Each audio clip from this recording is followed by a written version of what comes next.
Hello, my name's John Wadsworth, I'm an astrologer and this is my video blog for Friday the 12th of November 2010. This has been quite a year for astrology. Still is, we're still only in November.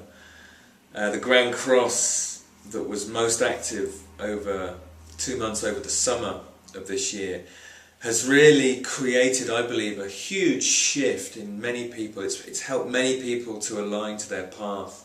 It's helped many people to break patterns that have been holding them back for many years, and I certainly include myself in that. It's brought up crises for people and is continuing to do so. And the message underlying all of those crises is align to your deepest truth. Face your wound. Allow your wound to guide you to your own healing and transformation. Now there's a conjunction happening in the sky at the moment. This is a conjunction that's been working its way through since February of this year when it made its first exact alignment. This is the conjunction of Neptune and Chiron. These two planets, Chiron isn't strictly a planet, we call it a planetoid, was discovered in 1977. And this is the first time that these two have made a conjunction since that discovery. So it's very significant in that way. The last time they were actually conjunct would have been in 1945. And this is really about the wound. This is really the opening of the wound. And we might call it the shamanic wound. The shamanic wound that we all carry within us. That which, when we confront it, puts us in touch with an ancient pain that connects us to the collective. With Neptune, it puts us in touch with that longing for redemption, that longing for salvation, that longing to be free of the body, free of material constraints, to float free again beyond the body, a memory that we all carry within us. And that can be very painful when we then have to confront the reality of our incarnation.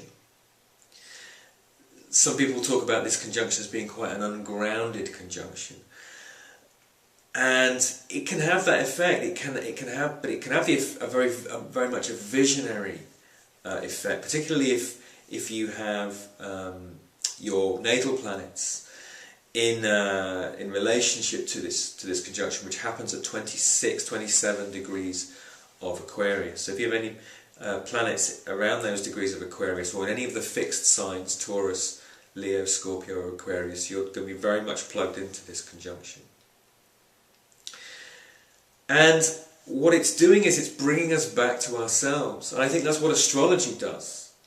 Astrology, when we start to study astrology, when we begin to consider the symbolism and the metaphorical and mythical relationships that exist within the astrological tradition, we are confronted with, or we encounter a great mirror, a great cosmic mirror that enables us to reflect deeply into ourselves as to where we are, what our motivations are, what our values are, what's important to us, the nature of our relationships, our vocation and our spiritual path. And this year, I think, really stands out for me as a year which has prompted us, compelled us, so many of us, to do that, sometimes for the first time, and those of us that have been on a path for a number of years, it's deepened the fabric of our inquiry. It's prompted us to go deeper into ourselves. That's what astrology does for me. It's its greatest value, is that it continually prompts us to go deeper, to take more responsibility for what happens in our lives, and to allow us not to blame circumstance for the way our lives are, but to be able to see the connection, the relationship, that everything that happens out there is actually in some way connected to what's happening within us, because we are all interconnected. That realization comes through the study of astrology. It can't not come. The way that everything relates together.